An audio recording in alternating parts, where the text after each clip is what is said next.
Janet with Try It Like It Create It, and today we're going to be making a pair of earrings using a button from Gwen Studios. Now, the buttons I've picked are coming out of this 1 pound button bag, and they are in all these spring colors. Now, any of these beads, or excuse me, I keep calling them beads, but they're buttons. Any of these buttons that have 4 holes in them would work. I picked out 2 blue ones, and this is the earring that we're going to be making. So to do that, what I have in front of me is some cotton cord. It's variegated. This came out of a large pack of cord. So this is cotton. It looks like it says it's a number 8. Hopefully you can see that in there. And it is variegated and cotton. I have a pair of small scissors. I have a piece of felt. I have 16 blue pearl beads. Now these are ranged in size from, I want to say something about 4 to 6 millimeters. I have 1 silver. I have my ear wire. I have the gem, and of course the button, and then I have some beading needles here. So the first thing I'm going to do before I begin working is take my button with my piece of felt here, and you can see you need a very small amount for just to cover the size of the button, and I'm going to cut around the button. Now this is going to be for the back of our piece, and so you can see that I'm just holding the felt to the button and using the button as my guide to cut.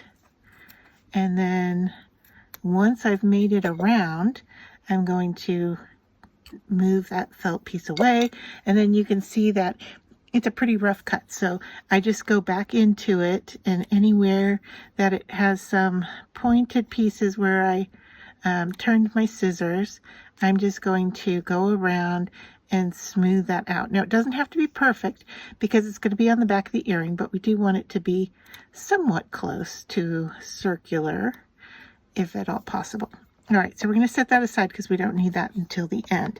Then with my variegated cord here, you can see that it goes from light to dark, and I want to thread the center part of my earring with the dark. So I'm going to put that at the end, and I'm going to take my bead needle. I don't know if you've ever seen a bead needle before. This is what it looks like, and it's double-sided, and you just kind of, I can see the opening here, and I use my fingernail to get it open. So it opens up like so, and you just insert your thread, or your whatever your threading material is, in through that opening, and then as it pinches closed, it holds that all in place. So you can see I have quite a long piece here. Probably not going to use it all, but I don't want to shortchange myself. So I'm going to start with my button. Now this one is flat on both sides. There's no right or wrong to what's on the top or the bottom. And I am going to do 4 stitches through each hole. So I'm going to pull this through. I am not knotting the end. I am just going to leave a tail, and I'm just going to hold on to that tail with my finger as I stitch. So I am just going through here. That's my first one. Here's the second one, and you want to make sure that you get them alongside each other, that they don't overlap in a wrong way. So there's my first stitch, so I want to make sure that my second stitch lays right next to it and pulling tight. And then my third stitch,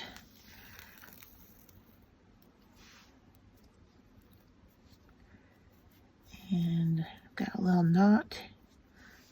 There we go, pull it out.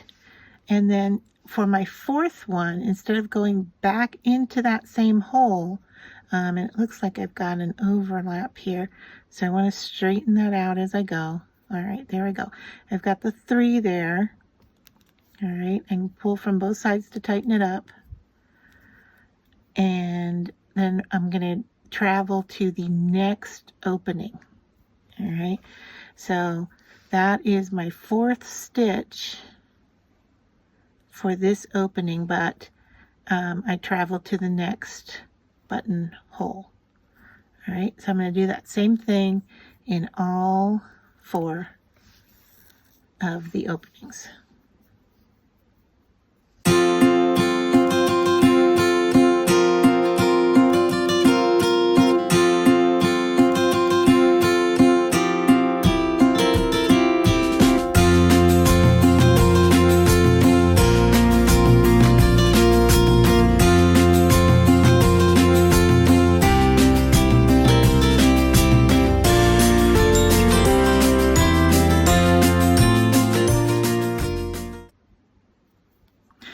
Alright, so now I am ready for the 4th strand here, and I'm just going to take it to the back and go through some threads to hold it in place. Alright, so there is my 4th stitch for that opening. Alright, and now what I'm going to do is I'm going to pick up a bead, one of the blue beads, with my needle, and I'm going to go back to my first stitch here, and I'm going to go through the very first stitch that I made.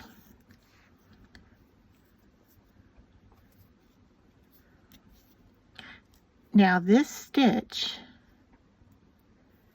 with this bead is going to be a little flimsy, all right, but we're just going to hold it in place and on the rim of the button and move on to the next stitch. All right, so again, I'm going to pick up a bead. Sometimes picking them up is a lot easier than trying to get them off the tray.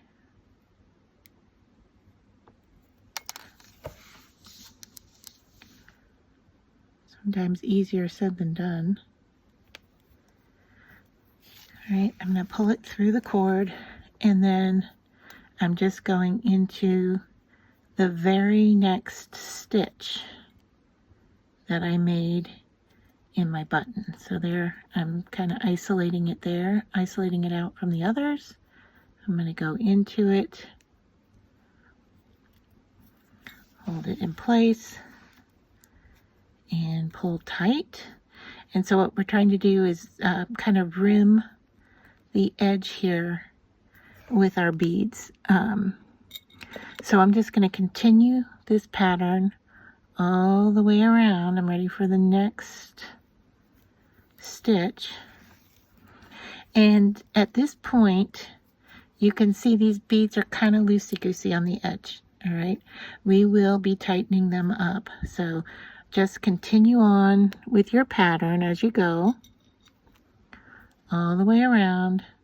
Don't worry about it. Just kind of hold them in place with your fingers. Now I'm left-handed, so this may look or appear backwards to you. But you can see that I'm just stitching them into the next piece of cord.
back at the beginning here, and you can see that my beads are kind of flopping all over the place. So I want to hold them in place and go back into my very first bead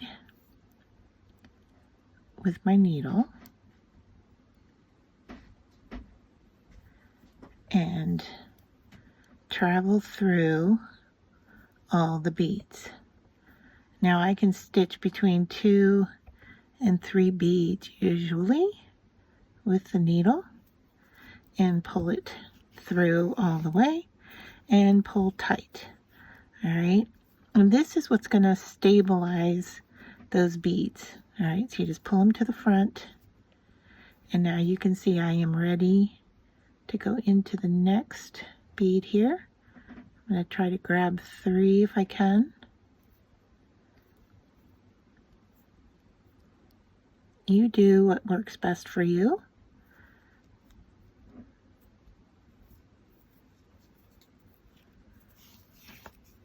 And you just want to travel all the way around.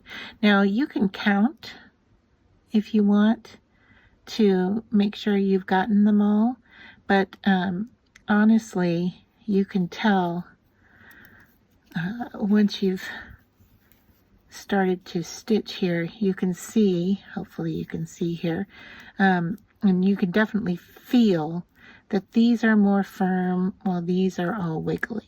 Okay, so that's the difference, where these are all connected and these are kind of wiggly, and that's kind of how I tell where the beginning and the end is. But if you're not confident in doing that, you definitely could count. There should be 16 beads around the outside.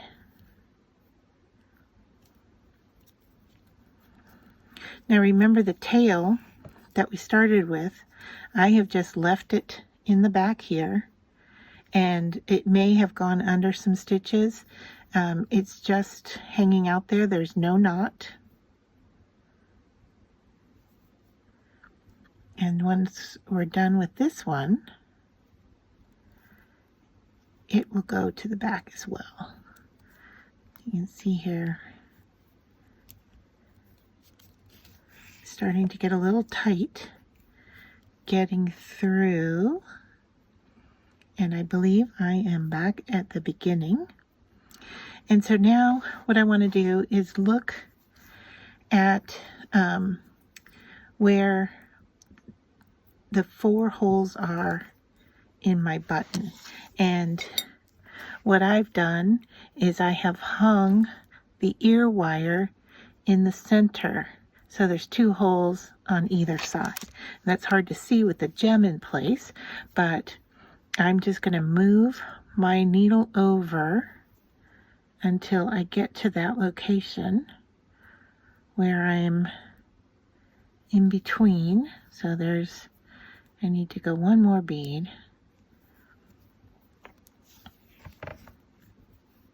All right, pulling tight. So this is where I want to hang my ear wire and my silver bead. So I'm going to take my silver bead, I'm going to thread it on my cord, and then I'm going to go into my ear wire, and you can see here that my bead or my earring is facing up, and so I want my ear wire to hang like so. I don't want it upside down, so I'm going to thread through. It's an easy fix if you've got it going the wrong way.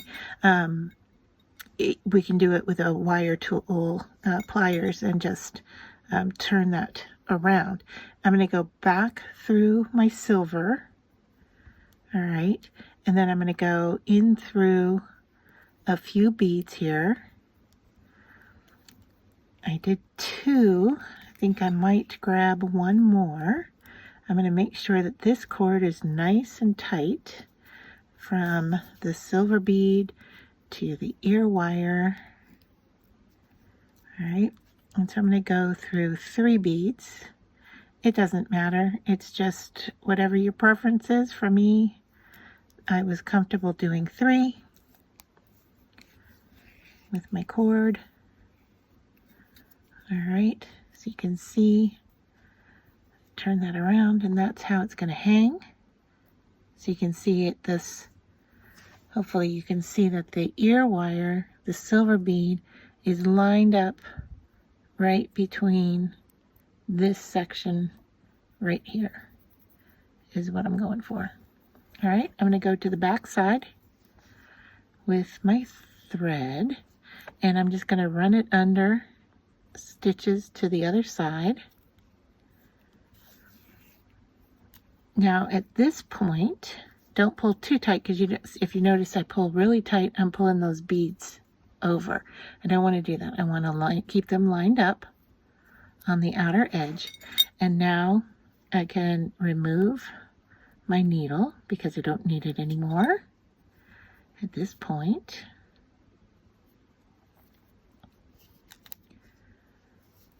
And ouch, it doesn't want to play correctly. And I meant to point out to you that it is sharp on both ends of this needle because it is just such fine wire. You heard me just say ouch because I poked myself. So I'm going to cut this cord a little bit shorter so it's more manageable. I'm going to take my beginning thread and my ending thread, and I'm just going to tie a knot. Just one, just so that they go to the opposite sides of the earring. All right. Now I'm going to come around to the front again, and I'm going to use some jewelry glue to put my gem in place. So I just need a dab of glue, and let me grab my tweezers. And I'm going to put that gem in place. You don't have to have a gem. The gem just kind of hides the opening to the buttons, and I like the look. It adds a little bit to the piece. So I'm going to hold that in place for a few seconds. And it looks like I have a little thread here I can kind of get out of the way. All right. And then I'm going to flip over to the other side. And now I'm going to run my glue all the way around the outer edge. Now I'm using an E6 knockoff glue, but any kind of permanent glue will work. E6000 works really well. You can use super glue. Lots of options out there. You could even use fabric tack. Any kind of strong glue. Now I'm going to take my felt piece, because I cut it similar to the size of my button. I'm just going to lay that on there, and now I'm going to push it onto the button tightly so that it kind of sets into where those beads are. All right, and now I can take this thread and go quite close. Trim that off, and the same over here. Go quite close and trim that off. And now I just want to hold that felt in place for a few minutes so it's set in there nice and tight onto the button. And our pair of earrings are done. And so you can see there that we've got the gem, we've got the 16 beads, we've got the button, and if we flip them over, we've got the felt back. Now you could use felt here, you could use fabric, you could use faux leather. I just happen to have felt on my desktop, so that's what I grabbed. So there's definitely a front and a back, and there are our finished earrings.